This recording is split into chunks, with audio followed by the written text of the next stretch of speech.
So Hillary, so great to see you finally. Yeah, good to I see love this you. Zoom. Zoom is like so bad for some reasons, but it's been so wonderful too, right? To be meeting Yes. people far. So I just want to go over a little bit about how I met you. So I met Hillary through my blog when just at the right time. I think it's so funny how things happen just at the right Yeah. time. So my son, my oldest son was floundering, and we were trying to move from a 504 to an IEP, and you had such great advice for me. And so I just wanted to have you on to just share that advice, um, Yes. because it can be really, really difficult to navigate school stuff, especially now because some kids are in, some kids are not in, some kids are going back and forth. So so welcome. Yes. I'm excited to have Yes. you here. And for I've done me, all of the for above me with too. my kids. The in half, the not going at all. And I think the hard thing as a mom is to try to figure out, okay, what does my kid need right now? Right. And from hearing from you, I realized that you were realizing and that's the key is to realize what your kid needs. And so I think when you're going from the in person to the at home and you're trying to figure out, okay, what accommodations can I still like use? Right. Because like we're doing an assignment at home and it's supposed to be due today and my kid's freaking out. What do I like? And then you're like, wait, we have extra time. We have extra time. Why aren't we taking extra time? So I think a lot of times when we are like, okay, those accommodations are just for at school, you're like, no, no, no. Okay, I have to remind myself I'm the teacher now and I need to know what my kids' accommodations are. Um, and just, I think sometimes remembering to take a deep breath and we don't have to figure it all out in this moment. We can ask questions. And I think that's the beauty of being parents and being a network and, saying, okay, what other moms are, in the same situation like you and I are talking and Mhm. how do we solve today's problem? So, yeah. So for someone who's brand new to this, what is the difference between a 504 and an IEP, and who should get which one? Yes. And there is going to be a lot of people's different opinions on that. From what I've seen in my experience is that you have two options. You can do the 504, it's easier to get. A lot of people can get a 504. You can get a 504 for a food allergy. You can get a 504 for anxiety. You can get a 504 as long as it's affecting the classroom. And that's the thing that's the key. You have to show that it's affecting the classroom. And if, for example, I've seen kids that, it's affecting home, but it's not affecting the classroom yet. Well, you have to start documenting that. And so if your kid's having anxiety about going to school, you have to start sending emails to the teacher and every day that it's happening and document it. And it has to be almost documented for about 6 months ish with a doctor situation to get that covered. But so you have the 504, you can get accommodations. The difference is, and this is the key, with a IEP that's under special education. So they're totally different how they are provided for through the federal government. The special education provides money.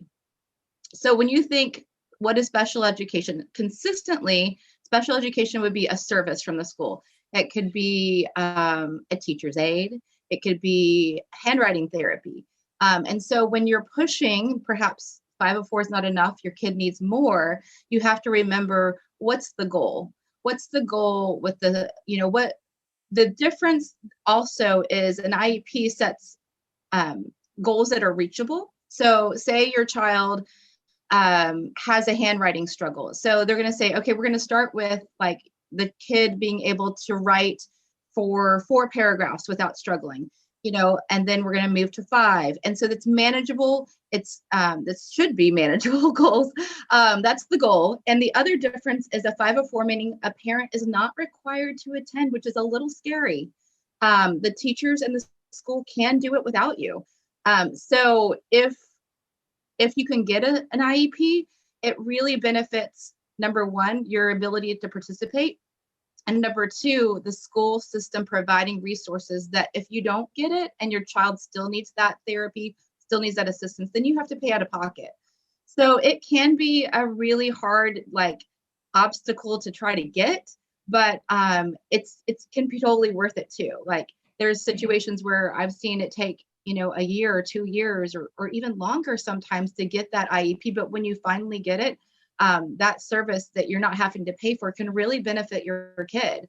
So there's some people that feel uncomfortable getting an IEP because it is under special education and there's a label with that. But the thing that I've found is I don't care what label we have as long as we get the help we need. And I don't know, I think there's that misconception that if my child's labeled that they'll never be able to a teacher's going to see them a certain way. And I think there's a lot you can do as a parent to break down those misconceptions. So Yeah. So for someone, how would you recommend if someone is doing online learning and they're noticing some issues with learning, which last spring, as awful as the whole online learning thing was, one of the things that I thought was so great about it was that I saw my kids' struggles in a way that I had never seen before, right? We don't get to be in school with them, only now we kind of are. So we are really seeing struggles, and I knew that my kid struggled. I just didn't know the enormity of it. And so that I thought was really great. So what can someone do now if they're like, wait a second, my kid is really struggling? What's kind of the first step? Do you have to go see a doctor and, get an ADHD label? What's kind of the first thing to do? Because it does take a long time, right? And so, I know you said 6 months. People, for my son to get a 504 initially when he was in 6th grade, it did take about 6 months because we had to prove that he was really struggling because he was getting decent grades right at the beginning. And so it actually took him eventually getting really awful grades for them to finally notice, okay, he does, which is not what, you want to happen. But so say someone is on Zoom right now for at least half of their learning. How do they get started? So from my experience, it seems like the best way, and I know with my kids too, it's starting with emailing the teacher. That seems simple enough, but it's actually the thing that's the most important.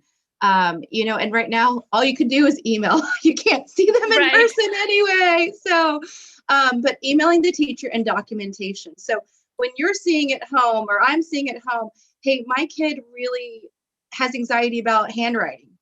They're like, well, in the classroom of 2nd grade, everyone doesn't like to handwrite. And you're like, no, my kid's on the floor crying about handwriting. So, I think if you're new to this, that's step one. Emailing the teacher, telling them consistently, because that builds the rapport that there is, even if the teacher may not be recognizing it, you're going to start telling them like the symptoms. Like you go to the doctor and they're like, oh, they're running a fever. They're like, what are their symptoms? And you're like, okay, well, they're saying their ear hurts. And so you've got to be that symptom checker for the teacher because they've got, however many kids in the class. So the first step is telling the teacher, telling the school consistently what the symptoms are. And then the next step is you can actually, once you have like the start of the process of telling them, hey, these are the symptoms, whether it's reading struggle or anxiety, the next step is requesting in writing for the testing. And that would be a full individual evaluation. There's specific wording that you can use. And through this process years ago, a friend who had a lawyer helping her showed me, okay, here's what the wording is. And so I've been able to put that together. And I think every time I've sent it to the schools, they're like, they're like, okay, this person knows what they're talking about. And you're going to use the right terminology and quote the right laws. And so they can't ignore it anymore, which before they'd be like, okay, well, you're saying your kid's dyslexic, but we're just going to like them an extra year. They're not failing. And you're like, no, we're seeing symptoms. We have a family member that has this. And so I think that's the next step, but you have to build almost a case like you did to say, this is what's going on. the common misconception, sadly, that the school will tell you is that they have to fail. It's a hard work to prove when they're not failing, but it can happen. So in my experience, my son was in first grade and he was struggling with reading. And they just wanted to do a dyslexia test, but only like kind of at the end of first grade, like going into second, there was kind of, I don't know what other states are, but back in like, that was 6 years ago, back in Texas, there was just like this misbelief that we don't start the dyslexia program until second grade. We don't test them until second grade. And so all these kids that are in kindergarten and first are struggling with reading. Their self-esteem is plummeting. They're like, everybody else is reading chapter books and I'm still looking at the pictures, and just their confidence was going down. And so I was like, this is not acceptable to wait a whole year for my kid to be tested. Now it does take, like we talked about, it can take 6 months to get the testing done. But I was like, well, we can either start the testing in first grade or we can wait till second. And then that's another 6 months he's behind. So my son wasn't failing. He was struggling to read. And I was like, okay, I want the dyslexia test done now. So I was asking for it. I was writing for it. And then in the process, I found out about Scottish Rite. I don't know all the locations Scottish Rite has, but I know in Dallas, Texas, they have one, and they have a specific program and it's free. And that was the thing. Like, you can either wait for your school to test or you can go through Scottish Rite if you have one, or, I don't know how they do with outside of the state applicants, but the process, if you do it yourself, is like $2,000. So to go through a program, so you can ask the school, yes, if they're taking too long or aren't taking you seriously, you can go get an independent evaluation. You can pay for it yourself. There's several reliable diagnosticians. There's actually a lot of connections out there to find reliable ones, because that's the thing. You don't want to pay that money and not have someone who's specific to what your kid is struggling with. And then for us, Scottish Rite's results came back before the school did. So I was able to go in with those results and say, look, my kid is like not only dyslexic, but he's also got handwriting struggle. He's got this and that. And so they actually took Scottish Rite's test results and then did a few of theirs, but was able to get him into not only dyslexia program, but straight into the IEP. And at first, when I asked them to test him for an IEP, they laughed at me. And they said, there's no way your kid is passing. He doesn't meet any of the qualifications to actually even test him, much less get him in. And I was like, okay. So that was like a vice principal. And I was like, when I came back with the testing and when they said he qualified, it was a very like, it wasn't at that point a contest of who wins. It was just a point of, my child needs help. Mm-hmm. And you're going to write him off because he's working so hard, like your son was, to pass, but they're working 3 or 4 times harder than all the other kids. And I was just, it was one of those moments where it took a lot of time. It took a lot of effort, but it was so worth to get my son. He was able to get handwriting help through the school for about 1.5 years. He was able to get, if you have a kid that struggles with ADHD and dyslexia, sometimes they don't recognize facial expressions. So we're able to give him help through special education with just recognizing, hey, this is when a teacher is like, okay, like, this isn't going super well right now. And just things that, like, it was my first kid. I didn't know that wasn't connecting for him. So I think there's so much that you can start with by documenting, asking for the testing, using the right wording, and then realizing, does my kid just need a 504? If they just need a 504, they just need a 504. But if you need handwriting help, or if you need a teacher's aide to come in, or a behavior plan, all that would be more under IEP. And so you just kind of have to think, and I know it's hard when you're starting out because you don't know, right? You don't know what you're asking for, really. You just know that my kid needs help and it's not working out, whatever's going on right now. One of the things that I have also realized along the way, you work super hard to get this IEP, right? This is the thing, we finally got it. Yes. But the realization is they have to redo that testing and the redo the qualifications every 3 years. So every 3 years, they have to go back and say, does your kid still have the classroom need for that? So the other thing that I would say to be cautious of is if you say, hey, my kid is struggling with math. They're like, okay, we're going to give them some math help. which don't get me wrong, you want your kid to get the help or you want your kid to get the reading help. But if they start doing the help before you do the testing, they may help your kid just enough that they don't meet the guidelines anymore.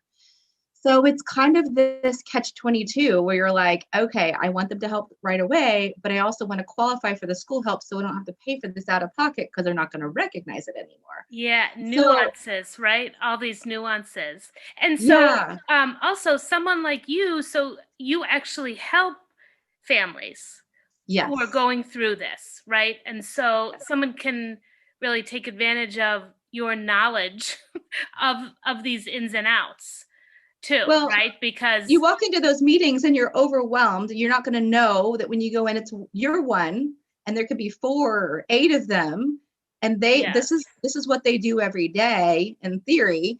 And you're walking in and you're like, okay, wait, all I know is my kid is freaking out about going to school, is not able to do the schoolwork, and like their job kind of is to like filter out which kids really need their help.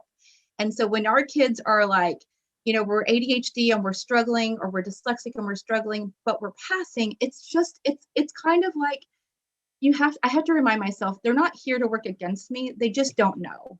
Mm-hmm. And I think if you can go into that going, they just don't know, then it's my job to show them. And it's your job to show them, Beth, just like you did. And so yes, I help families when they're about to go into a meeting. Okay, here's the accommodations that you mentioned that, here's the struggles you mentioned. Let's match them up with an accommodation to ask for.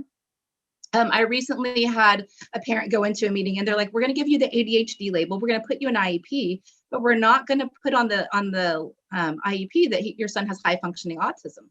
And I was like, well, why not? She's like, well, they said they won't give them accommodations for that because they're already doing the other and it's kind of the same. I said, okay, so if a teacher's looking at your kid and they're falling apart in class, are they going to say ADHD, they're just being disrespectful, perhaps in their mind, which I've had that kind of come up to them saying that to me, that my child is being disrespectful. But in our reality, if they can have that autism label, first of all, my kid wasn't being disrespectful. He was Right. being distracted, which they took as disrespectful. But to back up, so this parent's going in and she's like, well, does it really matter if the autism? I said, well, if a child is falling apart in the classroom and a teacher realizes it's not just one thing, they realize with high functioning autism, it may be a social situation. It may be that child needs to be just for temporarily like remove them room just to calm down and have a minute. They're going to handle it much better than if they say, oh, well, that kid's just ADHD and they're just not paying attention and they're just being they can handle it, but they're not. Mm-hmm. And so when that parent was able to walk in, they took her seriously. They're like, wait a second, hold up. This parent knows what they're talking about. And I think sometimes you don't have to know it all. You just have to know a few things for them to start taking you seriously.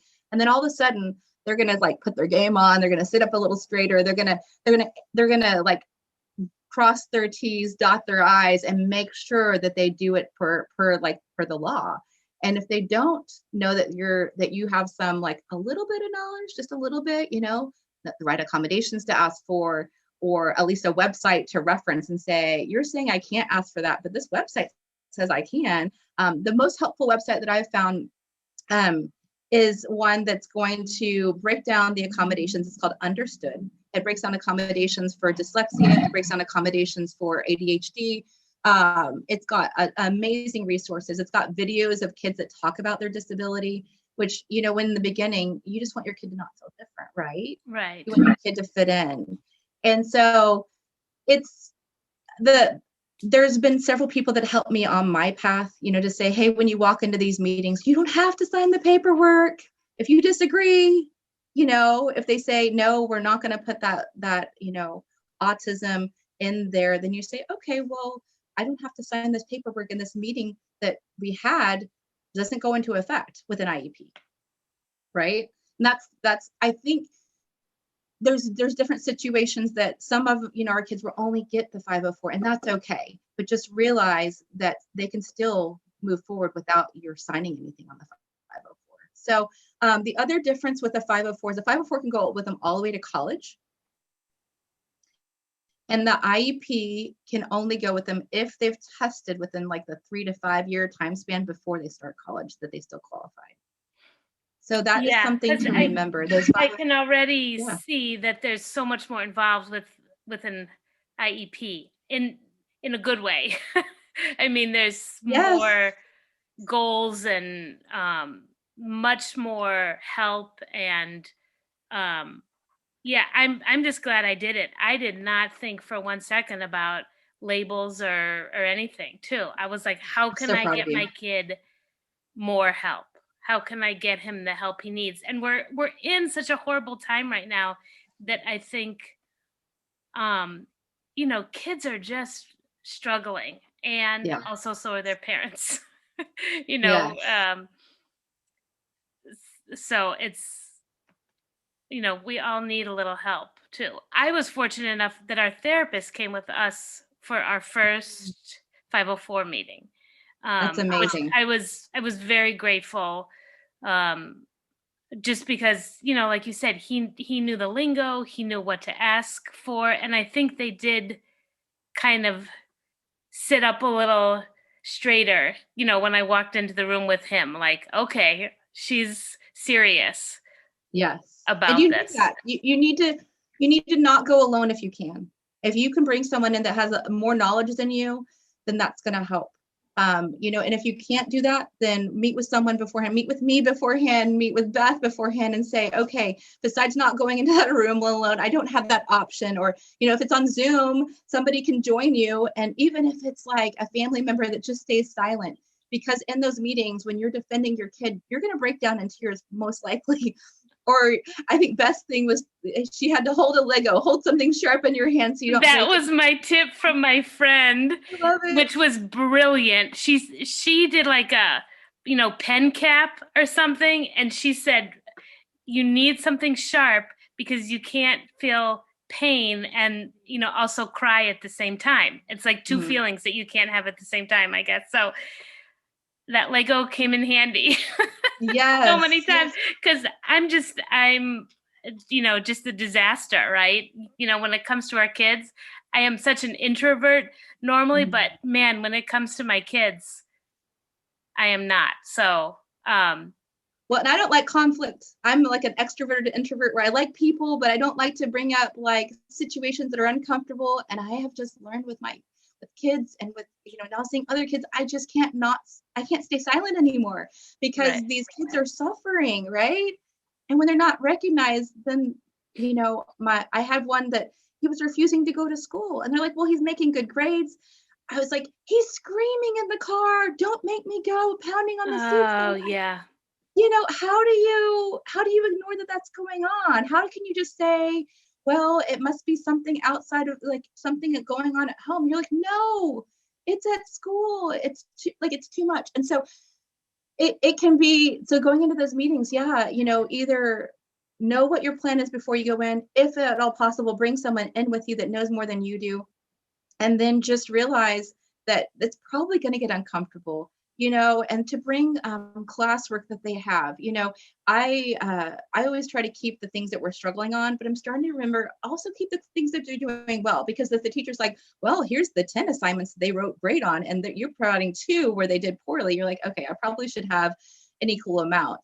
Hmm. But right now, one of my kids is really struggling with handwriting, and like, the teacher wasn't really seeing it. Last year, the teacher kind of saw it, but during the quarantine, my son was breaking down and said, well, at school, I have to rewrite it 3 times every time to get it perfect. And I thought, as a first grader, I was like, that is too much pressure. I was like, okay, so we were at home and we came up with an accommodation. Like, we already had a 504, we kind of already had that, so I didn't have to get that from scratch. But I was like, well, the teacher was like, we're gonna write one. Like, I said, what's the balance? What do you need from us to meet your qualifications, and what can I still do from home? And she's like, I need 1 assignment written every week. I said, okay, so we're gonna do dictation for the others, and it worked. But I think you have to like, so in those meetings, you've got to think about what you're going to do before you go in. Have it written down. Don't have it on your phone. I've learned that the hard way, because you don't want to be looking at your phone. You need it printed out. And if you have 2 people coming and say neither one of you is like a super expert, it's okay. I've had a client before that she's like, I want to be part of this, but I don't really know. I'm like, okay, so we're going to write down stuff. And then I'm going to highlight the stuff I'm going to say, and you're going to highlight the stuff you're going to say. And then you're still a part of it and you're knowledgeable, but you don't feel like you had to do it by yourself. So that's a great way. Like I would always say, go with your things you're writing down to prove. Go with the things that and then bring your documentation of your kids' homework or schoolwork that you're struggling in. And then also come with a binder. One of my first meetings that I came back when they told me, no, we're not going to test your son. There's no way. They gave me this paper to sign after the last meeting. And I went outside with my kids and they were on the trampoline. They turned on the sprinkler. Guess what got wet?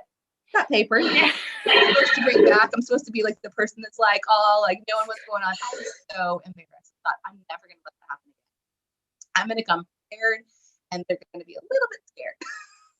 I'm not scared in a bad way, but scared in a way of me being organized, right?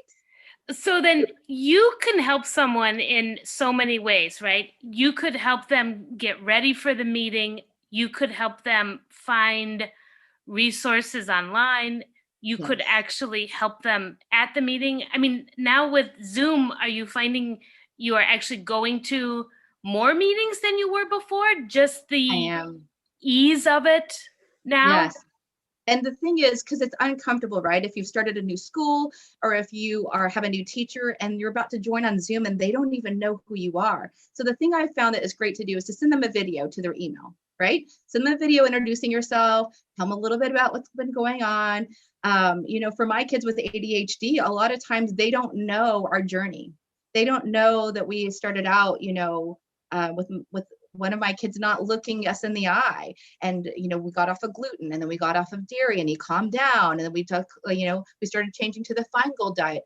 And then his brain literally, he could remember things. Didn't hurt his brain to read anymore. And they don't know that, right? Mm-hmm. So you go in and you got to introduce yourself through the video. Introduce yourself and tell them, okay, like, let them know you're not a crazy parent. I'm just being honest because they're going to look at us like we're crazy a lot of times. They're going to be like, your kid's doing fine. We've got 10 kids over here that are failing and your kid's passing. Why are you even here? So you've got to go in and kind of build your rapport. So you're going to build that rapport through the emails. You're going to build that rapport through the videos. And one of I've shared it with Beth, but one of my top tip things not to do in those IEP meetings or 504 meetings, try not to throw the teacher under the bus. I'm just saying, I've done it on accident, kind of in a meeting, and it did not go well. So if you are missing, say, the schoolwork or a journal, or they haven't sent home homework in 6 months that you can document, don't ask for it in the middle of the meeting. It's really awkward. It may be true, but it doesn't help. It doesn't help when you see that teacher at another event, or you have another kid that has that teacher. So try to ask for those things before the meeting. Or be discreet in the meeting. If you say, you know what, we really need that proof. Maybe we can, the great thing about Zoom is you could take a 5 or 10 minute break. I've done that before with those meetings, and then you can come back in. So yeah, Zoom has helped because you can get more access to more people that may be too busy or unable to join you in person otherwise. So that is great. And just the other really important thing, Beth, which I don't know, I thank you for this last meeting. If they have any testing, if they have any new results, get it 3 days before the meeting. I went through a meeting recently and we did all the other things. We told them we're going to record the Zoom. We told them, how many people are going to be there, who's going to be there, all those details. And then you get in and you're like, oh, wait, I didn't know you're going to have these new results. So if you go into one of those meetings, you could even say, hey, can you email those to me? And let's just take a 5-minute break. I need to read over them because you're going over them so fast. I can't even see them on that Zoom screen, Mm-hmm. And then you could even email a friend and be like, okay, I know your kid had this, let's find out, or email me or email back. Just take a minute because I think sometimes we feel rushed and those meetings don't have to be rushed. And it feels kind of like, well, everyone's waiting. All the teachers are there and they're out of the classroom. But you can take 5 minutes to compose yourself. You can take, and I've done that. We're going to take a recess. We're going to come back. I'm going to email you the stuff that you say you don't have on file for my kid. I'm like, okay, I can pull that up. No problem. So keeping your emails together that you've That's a really good point, I think, to just say, hey, can I take a break? I did not do that. Luckily, both of our meetings went easily and very well. But I know that is not always the case at all. And in fact, for my son's IEP, they said, which I thought was fascinating, they said um, that he's very different in that his testing scores are so high. And they said, we've never really had anyone who doesn't need that academic help. That's interesting. It's more the actually getting the work done. It's more the anxiety, what is stopping him from handing in assignments, from doing the full assignment, from even showing up in class on Zoom at all. So that was more, and I thought, oh wow, that was kind of news to me. I mean, or surprising. So for me. so that was surprising that they didn't have, basically the struggles that you're describing are like executive function. Yes. So he's having trouble completing a task. And that's something with our ADHD kids. Yes, when you're at home or in school and they assign a project that's got 10 steps, I have to be that parent that breaks down those 10 steps, right? At school, you're hoping that they do it. I've asked, in different ways, but they've got a lot on their plate. So really, when you have a kid that's struggling like that, then you're like, okay, this project is 10 steps long. Right now, I just need you to do step one. Here's step one. Put it in a Google Doc for them. Step one. Our kids are most likely doing the best they can, right? Your book, I read the book about, they're not trying to give us a hard time. They're not trying to not work.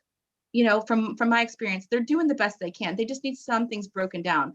So if they can have a project that's 10 steps broken into down to each step, and then they can do step one. Step one is, I remember my son had to do a poetry thing, and you had to break down, you had to find pictures, you had to find poems, you had to describe what the poem meant. I said, okay, so let's just find the poem. Let's find the poem. They have to break it down in lines, right? Let's find the poem. Let's find it. He's like, let's find the shortest one. I'm like, okay, let's also find one that you can do pictures with. Let's not forget that part, but you just have to break it down because they're not willing to do the assignment. They just don't have the ability to break it down to their level. And I think sometimes at school that gets forgotten. And I have a number of times gone to teachers and said, my son is actually really trying in your classroom. He's not consistently disrespectful. I understand that you're seeing his inability to complete that task or his inability to stay on task as disrespectful, but really, he's really a happy-go-lucky kid. And I think he might have just thought he finished early and he was doing something else. So I think sometimes with our ADHD kids, we have to go and say, I think you're seeing this as disrespectful, but he's not trying to be. And so then we have to say, okay, what is going on? He's distracted. Yes. He may be not on task. Yes. But if he realizes that he can, if he's working his hardest and that's still not good enough for you, when it's really his best. And I'm not saying when the kids are goofing off. I mean, don't get me wrong. We've all had the situation, but when the kid really is doing their best and it's not good enough, then the kid will stop trying. Mm-hmm. And that, I don't know if you found that with your son, but that's where they stopped showing up to the Zoom meetings because they're like, Mom, I was trying to do the thing they asked and I was doing my best and they were still thinking I wasn't paying attention. And sometimes I think that's the thing with, because my kids have gone gluten-free and dairy-free and Feingold, they don't often know unless they look at their 504 that he's ADHD. They won't know that. So they're going to think he's just goofing off. Or occasionally you'll find that teacher that will think, oh, well, they haven't said this to me, but like, oh, your kid's ADHD. They're not going to be academically trying really hard. But that's not the case. It sounds like your son and my son. They are trying really hard. Yeah. And so I just, in email, sometimes will say, I know that didn't go the way you planned. I just want to let you know he's trying probably 4 times harder than the other kids in the class to accomplish the same thing. Right. Yeah. And so.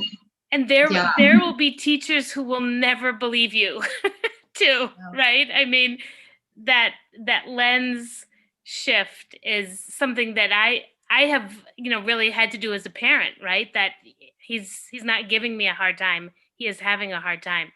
That was a huge shift for me that I made probably, when he was 8 or something, right? That's helped me so much. Yes. Yeah. And, but I know there are some teachers who will never make that shift. And so that's okay, right? But you can prepare the way for the person after you. And that's what I have to remind myself, that sometimes those kind of like seeds you're planting to help them to understand. We had a teacher that's been teaching for like 15 years, and my son just went in to ask to use his accommodations to type. He forgot the word type. He just said, "I'd like to use my accommodations," which we talked about it the night before. So he knew. Well, she took that as disrespectful. She thought he was saying that she wasn't following his accommodations, and we had to have this whole parent teacher thing. And I'm like, oh my gosh, as a parent, you're like, I had this moment of saying, he's about to go advocate for himself. He's about to go speak on his behalf. I should probably email this teacher in advance to let her know he's going to come to her. Okay. Which is it's the great thing to do. But sometimes when you have work or life or 3 kids, sometimes you don't do that thing that you think, I should probably have done that. So I had to sit there with her, and she's like, I said, maybe you don't really know what dyslexia and ADHD. Oh, I know exactly what it's like. And I was like, oh, you do really? Because she's like, yeah, but they don't need all those accommodations. They need to like do the best they can with the least. And I was like, okay, well, that's a different perspective, right? Yeah. So we just had to break it down, and we just had to agree to disagree, right? Mm-hmm. At some point, you can't win them all over, but you can place seeds and say, for the next kid that comes in, that's ADHD or dyslexic, and they ask to use their accommodations, hopefully she'll think twice about saying, and that's when I had that conversation of like, he's not trying to be disrespectful, So the thing that I don't know if you've had your son do this, Beth, but I kind of feel like those accommodation lists are gold. One, because you worked so hard to get them, right? Mm-hmm. And then a month later, 2 months later, you're like, what was on that list? Does my kid even know? So we went through a recent situation. My son was doing some testing, just like the normal, standardized testing that they do to get ready for their big, in Texas, it's the STAR test. And he was all stressed out because he was doing, trying to think which one it was. I think it was an English exam. And, he was like, Mom, there was like half the test less and I had only had a fourth of the time. So I just guessed. And I was like, oh my God. Okay, well, just a reminder, you have extra time. You have extra time on your test. But because he doesn't often need it, he doesn't remember to ask for it. So at the end of the test, the teacher told the class, oh, everyone has extra time. And he was like, well, at that point, my brain was so tired. I was so done. I didn't even care at that point. And I said, okay. So we didn't go back. We didn't ask to do that test again. I don't know that test, I don't know that the grade would have been different. I just felt I had failed my son in the fact of like, even though I've worked to get your accommodations, if you don't know what they are daily, so we put a copy in their binder, put a copy on your fridge, put a copy, talk about it when you're in the car sometimes, or, hey, this assignment today, remind us, hey, we have extra time, or we can do dictation, or we can, because I have to remind myself, at first I got really angry. I was like, the teachers are not following the accommodations. Okay, like we worked so hard for them. They were in the meeting, or they weren't in the meeting because it's the next year, but they have them. And then I was like, okay, wait, there's like 12 accommodations on my kid's list, right? I don't know how many is on yours, Beth, like, but 10, 12, right? Some of which is like, frequent breaks for ADHD kids, or movement breaks and things, or sit close to the teacher and all these things. And I thought, wait a second, if they have, say, 21 kids in the class, and say there's 5 of those kids, in theory, 1 out of 5 kids usually has a learning difference. So how are they going to keep up with their, say each kid had 10, that's 40 for them to keep up with, or 50 for them. And so I said, if we don't know them, we can't ask them to know them. So instead of getting angry, I decided, you know what, we're going to say, the teacher can offer it and offer it at the end of the test. But if you don't say before the test starts, hey, this test looks really big, I'm probably going to need some extra time. How am I going to get that? Am I going to get it today? Do I need to what's our plan before we start? Then the teacher may be offering it, but we're not accepting it. And I think that's so great too, for you to start early, too, with your kids advocating for themselves. I mean, what a great life skill. So, and if you can print out their accommodations, which is hard to remember because sometimes the meetings change and you're like, oh, we have the old one from a year ago, but try to remember to print them out. And then because a lot of our times our kids are either ADHD or dyslexic or have a struggle, they can't read all that, okay? Because there's a lot of, so highlight. So maybe go to them and say, look, we just finished your meeting. And sometimes when they're older, they get to join, right? A lot of times in middle school, they get to join. We're in a Mm-hmm. small charter school that they don't, they offer it, but it hasn't been something we need to take advantage of just yet. But so like for my youngest, I said, I read it, you know, for second grade. I said, what of these accommodations are most important to you? And he's like, to get up and move. I was like, okay, so that's the one we're going to highlight. And then you put that in their folder, okay, or you put that in their binder. Yeah, I know when they get older, if they're going to school, that might not be the thing that they want everyone to see, but you can put it either the front or the back in a little, you know, clear thing, because you just want it there. And then I said, you know, if you have a substitute teacher that doesn't know what's going on, if you are in the class and you've said, I need to go to the bathroom for my brain to think, I just need to move. And the teacher's like, well, that can't happen right now. Then you can show it to them and they can show you a time when it can happen. I'm not saying that every moment that my kid feels like it's the right time to move is the right time to move, Right. but they know. So that has been something that I keep going back to, like when life gets crazy and I forget to do it, I go, you know what, we've got to get back to that. So we've got to get back to them knowing the accommodations, not just the teacher. Yeah, that is fantastic. And, you know, also what is, you know, so we just had our meeting and they said, oh, these goals will have to happen by February, you know, 2022. And I was like, oh my God. So what's going to happen in the meantime? You know, it's like you, no matter what the school is like, I have found anyway that, you know, really as parents, we need to be broken records. Yes. We need to keep saying things over and over again. I know that I will probably have to send an email. And in fact, I already sent an email just saying, okay, thanks for the meeting. You know, it was really great, but what is the everyday going to look like? Are you working on skills? Are you working on, you know, tests? You know, because in high school, I feel like from the get-go in high school, they are all already talking about after high school. I mean, literally from day one of high school.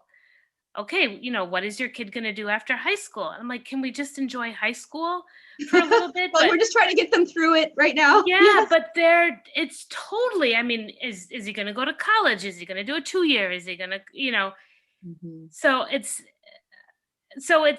great in that they are really showing him skills. You know, teaching him skills is a really big, huge part of it. But also, I want him to know, or, you know, to be working on his grades. So to be getting the grades so that he has more options when he's, you know, done with high school. So, so yeah, I've already sent an email. And I thought, you know what, I am probably going to have to send an email every month. Just, hey, checking in, wondering what's going on, or. And the emails are huge. It seems like sometimes it takes time, it takes effort to compose them and to think what you're going to say. But I would say send them often, send them and send them with, like, usually I try to do like an appreciation for something they've done, then state the problem, and then follow up with like a thank you for, you know, whether it's thank you, you know, appreciation. I really appreciate the time that you've taken to really help get these, you know, goals together with the teacher. I really appreciate the fact that, you know, that project that they're working on, you helped break it down, or you gave them extra, you know, whatever it needs to be. And because a lot of times I felt like I have to be careful because I need to recognize what they're doing, even when I'm telling you what's not still going well. And then keeping a timeline documentation, Beth. I don't know if you've already started that, but, you know, in an Excel spreadsheet or whatever, be like, okay, this is when I sent this. This is when we started this. This is because that has helped me a number of times. We had a situation with one of my sons where it literally, I felt like a broken record, like you said, right? I started at the end of kindergarten. We did a private kindergarten. He was struggling with handwriting. I went into a public first grade and I said, look, he's struggling with handwriting. We paid for this like $600 program to like help him with handwriting, but he's still struggling. Oh yeah, no problem. He's about on grade level with everyone else. I'm like, no, you don't understand. It's pretty bad. Like it's, you know, he's feeling self-conscious about it. It's more than just the average. Okay, so then we switched schools, right? So then I went to this new school and I'm like, second grade. Okay, he's struggling with handwriting. Here's his examples. Oh yeah, we see that he's struggling. We're gonna let, you know, we're pretty flexible charter school. We're just gonna let it, the accommodations happen, but we're not gonna give him like any like 504. And I'm like, well, you know, you're like, oh, I don't know. But at that point I knew that if I had an IEP, he could have OT for handwriting, right? So then 3rd grade, watching, okay, hey, he's still struggling with handwriting. Like I just had to keep, and then it literally took until, and we went the harder route. Okay. Like with my other son, it went a little easier, but the struggle is this, my son was academically, he was passing. He was, all these things, but he was having anxiety about this. And every night he would go to bed and say, I hope there's not a lot of handwriting tomorrow when we pray at night. Oh, yeah. Yeah. Yeah. So if your kid is coming home and saying something consistently, then you have to keep speaking out. And there was a time where I was like, should I stop fighting this battle at the school and go my own route and pay for it myself? And then I thought, okay, but if I do that, then the school may not give all the accommodations he needs because they're going to think he's doing well. And then it's going to come out of my pocket. Right. So I had to battle. I looked at my husband and I was like, which one should I fight? Right. And he's like, well, how much more do you have in you? And I was like, I'm pretty upset about this. I think I'm going to take it. So when I had someone that spoke into my life, and then they spoke in the book about the crucial conversations, and it taught me how to take these conversations and make them non-emotional, because you're able to go back to the main issue, and then you say, my goal is to do this. I did not intend to do this. My goal is to bring it to your attention that my son has a writing struggle. I did not intend to push for any more help than what we actually need, but he does, it's kind of, it breaks it down. And that helped me to go into these meetings and talk to these teachers in a way that wasn't just angry anymore. It was empowered, because I could say it without in tears so much, because I had facts, right? And if you can share the facts. So that was so then we went through 5th grade, and then they weren't doing the testing. They did a handwriting test at the school. They said he struggles. We're going to have the teacher help, but we're not going to offer him anything. And I was like, well, that's not good enough, right? So then I took that son to Scotch-Rite. He doesn't have dyslexia. He doesn't have ADHD. I really didn't know what they could, but they can test for dysgraphia. Okay, So that's the now when they went through the testing at Scottish-Rite, they said he does not have dysgraphia, but he does have fine motor. They had a specific wording, but it was basically a fine motor delay. Basically, he has trouble tying his shoes, trouble hanging onto the handlebars when you ride a bike. All those things are just difficult. You wouldn't know that from looking at him. He doesn't appear to have those struggles to most people. But when we knew that these things were happening at home, I was like, it's not just, it's affecting the classroom, but it's carrying over. So I know that it's still affecting the classroom, if that makes sense. Because the teacher was like, oh, he's not understanding it. So he comes home saying his hand hurts from writing. His hand is hurting. And so then we realized he'd never crawled as a kid. So if you have a kid out there and you're like, we can't figure out what's going on, the muscles that connect this, if they didn't crawl, that never got developed. Who knew, right? Yeah. And it's that this movement too, yes. Right? The whole spine and this is like a very big movement too.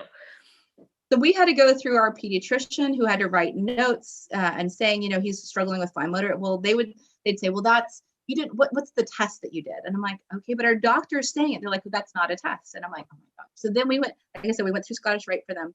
And they said he came back with an actual, motor delay. So I was able to take that, and I finally got him an IEP. But that was from 1st grade through 5th grade. So 4 years of advocating. And some people may say, well, that's a lot of time. I thought, but you know what? My kid is really worth it. Yeah. And, and there was moments along the way that you're like, is this the right path? There are different paths, but when the finances are limited, or you're like, this is offered in the school. I know it is. My other son got OT help. I know it's there. And I think just knowing what's out there, ask a lot of questions, ask at your school of other parents that, right now I know it's hard because, we're all at home, but, if they have a parent night or even like a special ed Zoom night, just join in and figure out what everybody else, because sometimes you might find out, hey, the school is really good at this, but they're not as good at that. And sometimes those things can help you when you go into those meetings, to not feel so alone, number one, which is key, right? Knowing that we're not in this alone. But just know that those meetings are really important, but then don't forget that when you walk out of that meeting and you got the accommodations, to teach your kid them, to print them, to send them with them. And I was never so proud as my son as when he went in and he said, Mom, I showed them on the thing where I needed extra time, or I showed them where I needed to type. And I was like, oh, that's the beginning of this process, right? Yeah, and I think you're so right in that there's so much after, that has to, really go on.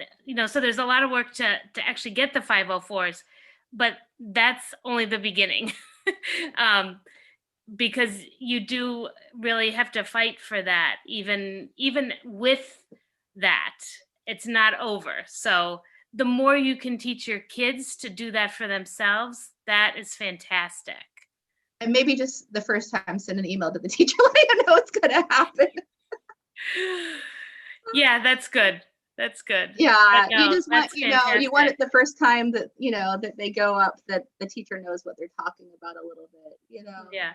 And So, so, I mean, obviously, if your kid, the earlier you can get started with this, really yes, the better. But even in high school, kids, you can start in high school, right? So if you yeah, it's haven't done never it too late. yet, start in high Yeah. school. My experience, with the high school, I don't know if it's just ours or not, but it was much easier Mm. to get things, to have things go through, and to get things. So, and I don't know if that speaks to the school, speaks to all the work that I've already done. They knew I Yeah. meant business. Yes. Or just that he was really struggling. They could see that. And there um are some schools that are handling it wonderfully. And that's the thing that I have had to learn the most, is that when things are difficult, it doesn't mean that they're intentionally. I had to tell myself their heart is good. Their heart is good, right? They wouldn't be there at the school. I mean, teachers don't make that much. I mean, like, you know mhm. what I mean? Like, their goal is really for the student body to do well. I think the struggle comes in with 504 accommodations. The teachers have to follow them. And so it is a process. It does take time. It does take resources. Not saying our kids aren't worth it, but just you have to prove that. But the IEP, it takes financial resources. So Texas had this big thing that came out about, I'm trying to think, 4 years ago, where the Houston Chronicle actually realized that Texas was, through the Texas Education Agency, was putting a cap on the number of kids that could be in special ed. They were encouraging schools to meet within, like, I think it was a 10% cap or something. They got like bonuses. And this got all like, it brought into the news, and all of a sudden there's no cap anymore. Like, we're not going to limit the number of kids, because there was kids that were severely had learning differences, disabilities, that were not getting the special education, because they're like, well, we can only have this like 9% cap or 10% cap. And really, you might have 15% of the kids that need it, or 20, so if it's 1 in 5, that's definitely, so it's 20%. So it's just, I think, just to remind yourself, in the midst of advocating, in the midst of being that voice again and again, sometimes it will go well. And maybe in high school it will, but sometimes there's been certain charter schools that I've worked with before, and they have more the classical education concept, and that is a little harder to break through with a learning difference, because they're all of their classes are a grade level above. So I had a niece actually that was struggling there, and we had to go through the back door to get her dyslexia help. We had to prove that she had anxiety before they would really look at her dyslexia. And then they finally put her in the dyslexia class, and they said, well, we don't think she has dyslexia, but we're gonna just let's see what happens. And the dyslexia teacher was like, she totally has dyslexia, and so, but the thing is, she was working so hard, and she would make like high C's, low B's, and they said, well, she's passing.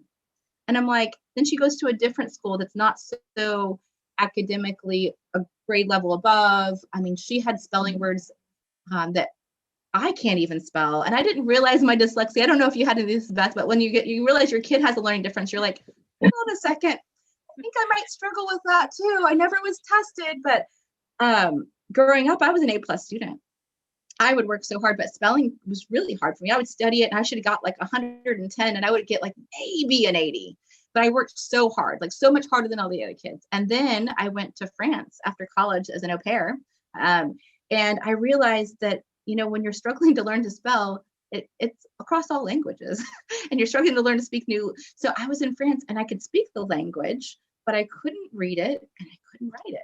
And I was like, I don't understand. I don't know why this is so hard. I just felt like I was hitting a brick wall. So it's helped me a lot. I don't know, what other parents might have a learning difference that you realize, and then you really can like advocate even better for your kid. Because that first with my son, the first one that went through this ADHD and dyslexic, they wanted to give him like the normal 22 spelling words. And I was like, okay, he's failing almost every test. And they're like, well, a couple of them he's passing. I'm like, what if we had an educational therapist that we were working with at that time, because he was in third grade and it was the first year they were doing the STAR test, and it was just, I was in tears, he was in tears. I thought if we make it through third grade, we might be able to make it through life. Like, probably how you feel sometimes in high school right now. And it was, I had to go back, and the therapist said, 8 to 10 words is really a good place for him to be. And they wanted to bring it down to 15. And I said, and at that point he was still failing. I said, so what are we going to do? And they said, the principal actually said he would bring it lower. And the teacher said, no, I don't want to do lower than 15. And I was like, okay, so that's their line in the sand. And I had to remind myself, I was like, okay. So at that point, you have the decisions that a lot of parents are looking at. Do we stay at this school and fight this battle? Do we go to a different school and fight different battles? I don't think there's ever going to be a school that's not going to be a process to advocate. So you have to remember that. Just you have to change so sometimes those classical educations, those ones that, this is our line in the sand, you have to decide, is that line in the sand going to work for us? So at the new school, I got them down to my first son and my second son down to about, I think, 10 words. And sometimes depending on the year, there was a time we had 6 words. So if your kid is struggling to read, or spell, just remember, if you have any of those learning differences yourself, the things you struggled with, speak up most about the things that like, okay, wait, I remember how that felt.